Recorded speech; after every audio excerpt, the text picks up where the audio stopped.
এইবার আমরা ওনার আত্মার শান্তির কামনার্থে 1 মিনিট নীরবতা পালন করব। স্টার্ট।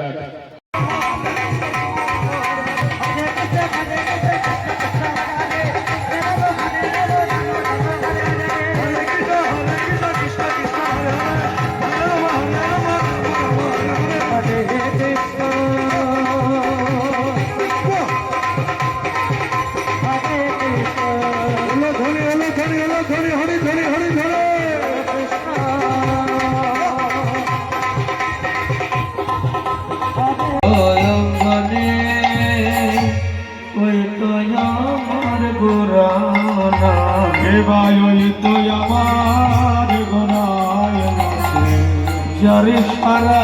যারে সারা যারে সারা জগৎ নাচে নাচে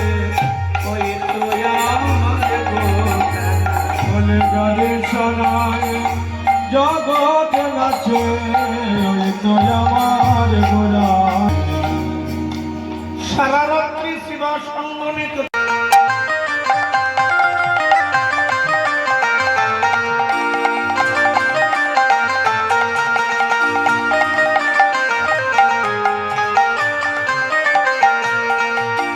टुकड़ी मेरा था मेरे टुकड़ी मेरा था टुकड़ी मेरा था मेरे टुकड़ी मेरा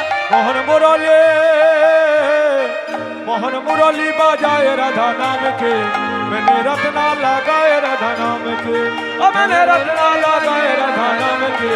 मैंने रत्ना लगाए राधा नाम के मैंने रत्ना लगाए राधा नाम के मैंने रत्ना लगाए राधा नाम के मैंने रत्ना लगाए राधा नाम के मैंने रत्ना लगाए राधा नाम के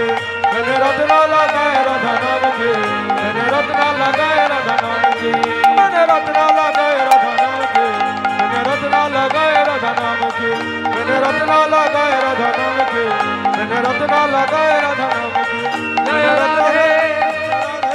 मैंने रत्ना लगाए राधा नाम के मैंने रत्ना लगाए राधा नाम के रत्ना लगाए राधा नाम जय राधे जय राधे जय राधे जय राधे जय राधे जय राधे जय राधे जय राधे जय राधे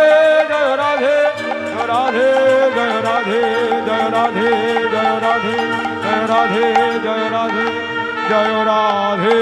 श्री गुरु प्रेमानंद निताई गौर हरि हरि बोल राधे श्याम राधा।